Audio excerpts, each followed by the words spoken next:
Hello and welcome to Housing Health, a show where we discuss health-related issues in the house or in our homes on your favorite station, Housing TV Africa. I am your lovely host, Confidence Robin. Today we'll be discussing the vital topic that has to do with homelessness and health, a vicious cycle. Before we delve straight into that, let's give you an insight of what the topic entails. Homelessness and poor health are deeply intertwined in a damaging circle that is difficult to break. Individuals experiencing homelessness face increased exposure to harsh environmental conditions, inadequate nutrition, and limited access to hygiene facilities, all of which contribute to a higher risk of acute and chronic illnesses. Physical health problems such as respiratory infections, cardiovascular disease, and untreated injuries are common, while mental health conditions including depression, anxiety, and substance use disorders are both causes and consequences of homelessness. Addressing this vicious cycle requires integrated approaches that combine healthcare with housing solutions, recognizing that health and housing are inseparable components of well-being. Now, we'll go on a short break, and when we come back, our guest will be joining us in the studio to throw more light on what homelessness and health is. How are these two intertwined? How is it a vicious cycle? And what solutions could be preferred or be used, or strategic approaches that can be used to mitigate the level of homelessness faced by Nigerians? Stay tuned, we'll be right back. Get credible and authentic housing news at your fingertips by downloading the Housing TV mobile app. You can also join the African International Housing Show live from across the globe through the Housing TV mobile app. The mobile app features live streaming and trending housing news. You can locate the AIHS venue via the app, network with AIHS seasoned speakers, and live chat with exhibitors. You can also order house or building materials at AIHS via this app. Download the Housing TV mobile app now from the App Store and Google Play Store. And don't forget to click on the notification button. Available for both iOS and Android users. Housing TV is also on Star Times, channel 149 decoder.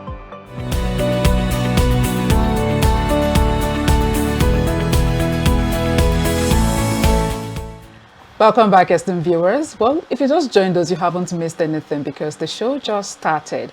This is still Housing Health on your favorite station, Housing TV Africa. And like I said earlier on before we went on the break, we'll be discussing a vital topic that has to do with homelessness and health, a vicious cycle. How are these two intertwined? What are the strategies or approaches that can be used to reduce the level of homelessness faced by Nigerians, in our society? All right, so we have been joined by our amiable guest in the studio. She goes by the name Rifkatu Lami Isa. She is the president of FCT Home Economics Teachers Association of Nigeria, HETEN. Hello, ma'am. It's good to have you. Nice meeting you again. Same here. Thank you. So how are you? I'm good. And you? I'm good also. You're welcome. Thank you. You're welcome. It's good to have you. Join us on Housing Health on Housing TV Africa. Thank you.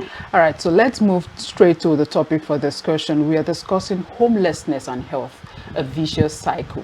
What do you have to say about this topic before we move further? Thank you. You're welcome. This topic is very timely. Very, very. And very, very important. Okay. In the first place, when we talk about homelessness, we all know it means lacking a permanent residence. Okay. Moving from street to street, moving from one area to the other. Okay. And when we talk about health, we are talking about our mental and physical well-being. Yes, true. They are interwoven. They are connected. One cannot be separated from the other. At all, they're intertwined. But one of the most important is having a home. That's true. Okay. Thank you. Because the home, once you have a home, definitely you will live a healthy lifestyle. But if you're homeless, you are prone to always fall sick. All right, so how does homelessness increase the risk of both physical and mental health issues? You have said it. It has a very, very, very huge risk. In the first place, one is homeless. Okay. You cannot access anything that you can really hold on your own happily. Physically, health challenges come in. That's true. Hypertension set in as a result of worry. Diabetes set in as a result of break in immunity.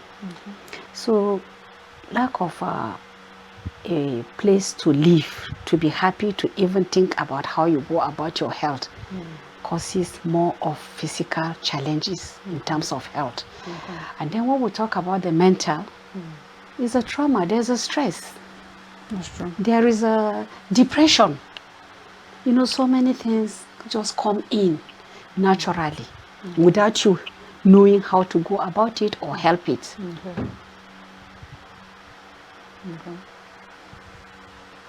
Okay. So, what are these barriers or factors that prevent individuals from accessing regular healthcare services? What are these barriers or factors? You see, one, poverty. Some as a result of nothing doing, no resources. They can't just help it. So they find themselves in that situation. Another thing is lack of employment. You don't have anything doing. So what will you fall back on and say, this is what I have as an allowance to start up within your strength? You know, like in the outside world where we feel they are better than us, it's because they have a system that covers everybody. They have a system that is working for everyone, and you live according to your level. Yeah, you don't live beyond your You means. don't live beyond your means. But in a situation where you don't even have the means, if you look at our street today, you see both adults, both children, both youths roaming about the streets. In the night, they could just get a small place to hide. Early in the morning, 5 a.m., they are awake. They'll just get a place, maybe to just pour water if they have access to. So some of the barrier is that this lack of availability of housing. You know, if you have a system that will provide housing, whether for low income, average, and otherwise, it will reduce part of this barrier. Okay. All right. So you talked about some people, young ones, adults, you know, sleeping in probably under the bridge or uncompleted building because they don't have where to live. And was it as of last week we heard that the Minister of FCT, Yeson Wike, is, you know, going around the city of Abuja pursuing those sleeping in uncompleted buildings as well as the beggars. But my question is, okay, you're pursuing those people. What other alternative have you provided for them? You get? Because it is not just you pursuing them from where they lay their heads. I mean, you should give them an alternative. So what do you have to say about this action from the minister? Just as I have said, I say because of the system and the situation we find ourselves where we are. These people that are being pursued, even though some of them are not supposed to be here, but because it is an FCT, everyone wants to be a partaker. Everyone wants to say, I live in Abuja, I live in FCT. But how do you survive living in the FCT? And the FCT is supposed to be a beautiful place where when strangers come in, they are not supposed to be welcomed by all of these nuisance. Because I call them, you know, they are environmental, because it's a federal capital. You find out that the environment becomes very unkept because of the people that live around those areas. The only thing I will say is that is a plea, is a cry, is an advocacy that we can change the system, we can change the narrative by looking into ways and means of providing shelter. Once you know you cannot afford any of it according to your level, then you find your level, you go back to your village. Is it not? If not, each day when you are caught, you will be sent away. So for how long will you be rotating from one environment to the other? And you might even be fined. And you may be fined. And you'll be vulnerable again to the risk of losing your life. Because in the first place, this homelessness have caused a lot of lives. Of course. been lost. The bad boys will go into the uncompleted building, see a young girl who cannot help herself, and she's raped. 10 men can just go on her, 5, even if it is 1 person or 2 person. And that trauma remains with her till the end of age. Exactly. That's true. Okay. All right. You are into skills acquisition. Exactly. Now, and there's a saying that says an idle mind is a devil's workshop. Actually. Now, just give us a hint about acquiring skills, because obviously the unemployment rate in Nigeria is increasing on a daily basis now. It's obvious that everyone cannot just resort to white collar jobs. Exactly. So just throw a light, give us an insight on this. Thank you. The importance and the impact. That has been my passion. Okay. And by my profession, I'm a teacher. Okay. Not an administrator. And home economics is my passion. Okay. Because I remember while I was in the classroom, I ensure that I do what I'm expected to do. Because this is a practical subject. Of course. It's not about you entering and speaking, foods is what we eat, edible or liquid, no. It's about what can I use my hand as a home economist to produce. And this skill acquisition that you have said, that is why you see that this sewing championship, we are not joking about it. Not at all. I look at the executive director of the Ladi Memorial Foundation as a mentor, as a woman that has vision, as a woman that will say and she will want to do.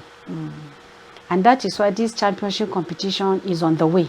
By next month now we kickstart it. And I'm also happy to tell you that the president of the country, His Excellency Bola Ahmed Tinubu, he has just brought in skill curriculum, about 15 or so, to be introduced in schools. That it is not about you, I'm a doctor after the university. And so what? It is about what can you do? Practical. So this skill acquisition, we have to catch them young. And that is why the home economics cannot be played away with. One, it is the basis at which you can catch the children young. You'll be able to catch them from the primary level to the junior secondary, to the senior secondary, and even to the tertiary. When we talk about skill acquisition, they are many, they are numerous. And wherever I go, I tell them, nobody is saying you must go into garment making. You don't choose. You follow your heart. You follow what you know you can do. You can do and do it well. If it is garment making, good and fine.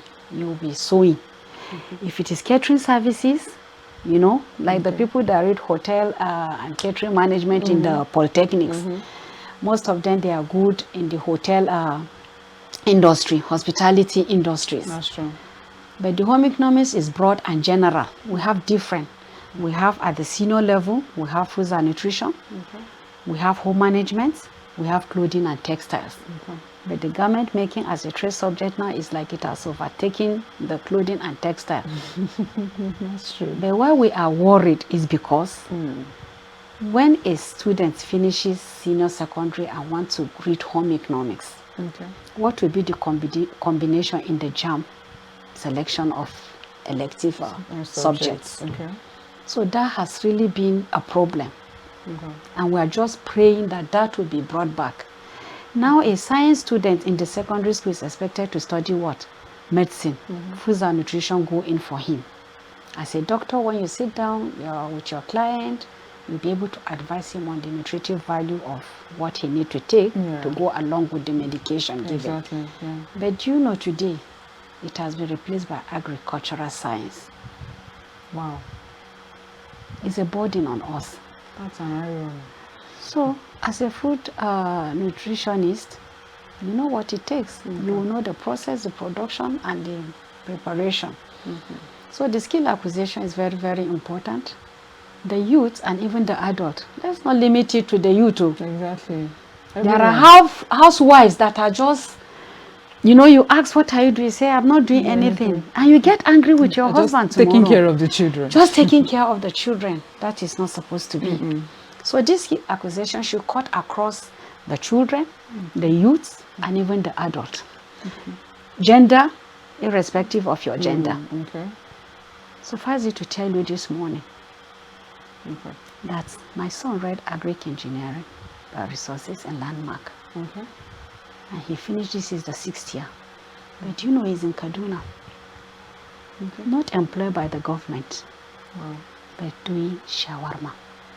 Shawarma. And that gives me joy that a boy, nobody say, go and learn this or do this. No.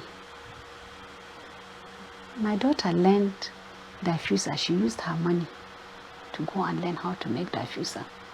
Because you have to speak practical. That's true. So that even when people are listening, they know that you are speaking facts. Of course. Not just coming to say what is in your brain. And when we marked the World Home Economics Day, I pleaded with her. I said, my dear, come and support mommy. We are marking World Home Economics Day. Can you come and teach my members how to make diffuser for the house and for the cars? She sells 10,000, 12,000, 15,000. And she has contributed to the economy in one way or the other. She makes liquid soap. People will order 25 liter, 10 liter. So what are we saying? I keep telling parents, let your children that have graduated not sit down and give you burden and stress. That's true. I told my children, mommy and daddy don't have job to give you. Okay. But you can give yourself a job. When you choose what you know you can do best. And also provide jobs and for provide others. job for others. That's true. And financially, you'll be independent. At least be able to take care of your basic needs. Because it depends on the definition of making wealth. Okay. Now, we're going to link skill acquisition to this issue of homelessness. When you have something to offer, when you are busy, when you are working, there is no how you will be homeless. Exactly. So let's link the two. When you are homeless, it's not even possible for you to do anything. Because number one, you are already getting into depression. Every day when you wake up, you are faced with, where will I sleep? Exactly. Where will I stay? You keep changing places. So that gives you a kind of stigma and trauma. And you will even stay away from your relationship with family. So, but suffice it to say, it's still not out of place. Even if you are homeless, right? Tell yourself something. Give yourself a meaning. Go somewhere and learn something. Gradually. There shouldn't be an excuse. There shouldn't be an excuse that because you are homeless, you cannot do nothing. Achieve anything. Then, if you cannot do anything, then it means you can be doing the homelessness. Yeah, because moving from one place to another is job. That's true. That's true. You see? So our condition shouldn't predict what we will do. We should live beyond our conditions. We should think outside the box. Okay. Okay. You dare it and say, I can do it. I can change it. Yeah. When you take a look at families, some parents are not learned. They never went to the school. But a child will wake up and tell himself, I want to change the narrative of my father's house. Is it different from being homelessness? It's not different. Because a problem is a problem. Of course. And except you see it and work towards it, you cannot change anything. That's true. And for the fact that your background shouldn't determine where you're heading No. Your background shouldn't make your back to remain on the ground. Exactly. You should move beyond that. That's why I always say, don't always say, that is how we do it. No. If that is how they do it, that is not how I will do it. Yeah. There must be a difference. There must be a difference, yeah. All right, so let's move further. So how can this vicious cycle of homelessness and poor health be addressed in Nigeria? What's the way forward? I mean, we've analyzed what homelessness is, linking it with health, which we said both are intertwined. So what's the way forward? How can this vicious cycle be addressed in Nigeria? Number one, shelter be provided. Okay. Affordable ones. Okay. Affordable housing. Number two, transportation to health care centers. Okay. Availability of constant medication. You know, when you are homeless, you can't even access health. No, When you go, how do you take care? Because the high cost of medical bills is scary. It's outrageous. And you see people have lost their immunity because of malnutrition. Yeah. You don't have a home. Where do you even cook what you want to cook? To eat, yeah. Where do you even get the money to cook what you want to cook? Then to talk about you getting the money to even go to the health centers. So if all this can be provided with a very subsidized charges, it could help. Because distance is a barrier, It's a barrier. as we all said. The big one, yeah. Resources is a barrier. So everyone should find something doing, no matter how little it is, so that you'll be able to eat. You may not eat as you want, but at least you have something to eat. Because some of them stay 2 days without food. Wow. And that's detrimental to one's health. Very detrimental. Yeah. And even if you even get the money to buy this food, the prices of goods in the market is something else. It's something It else. keeps increasing on a daily basis. Yeah. Well, I think the most important thing is for you to just get busy, find something doing. Just like our guest has said, your situation shouldn't determine what to do or where you are heading to. Your background shouldn't let your back remain on the ground. You should always acquire a skill. Whatever the skill is, you may not know how you start cashing out, making money. You should not just depend on white collar jobs. No, skills acquisition should be our watchword. Before we let you go, ma'am, so what role can the government and the citizens play?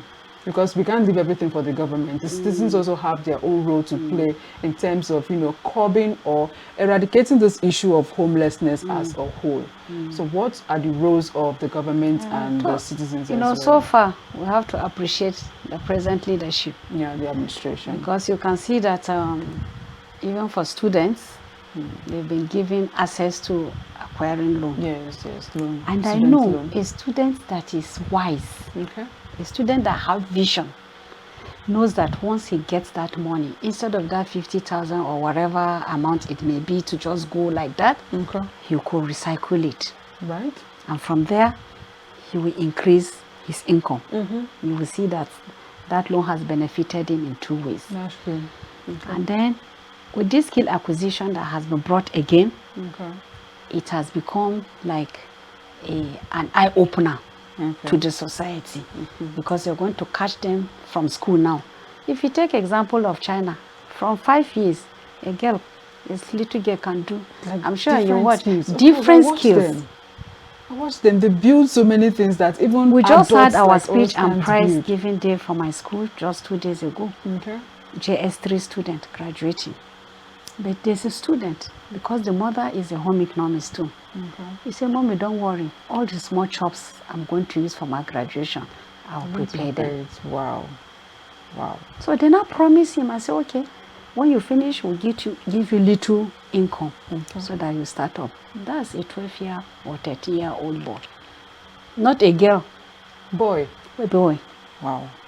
Okay. So we help ourselves, even if government will help us. That's true. But we cannot depend on the government completely. That's true. Okay. The major one is from the home. Okay. So I think the awareness and sensitization should be more in the home. Okay.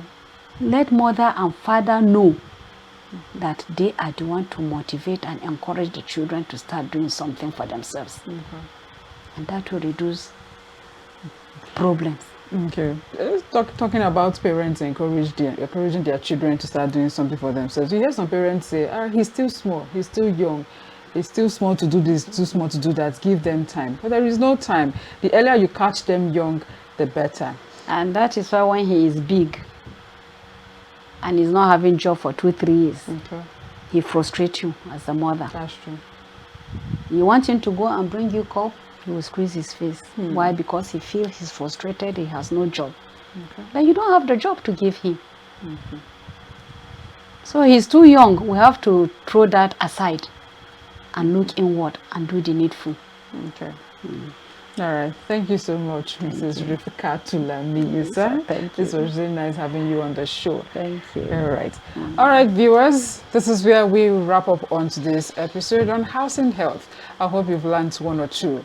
Homelessness and health, they are intertwined. When you are homeless, definitely you'll be prone to have health issues.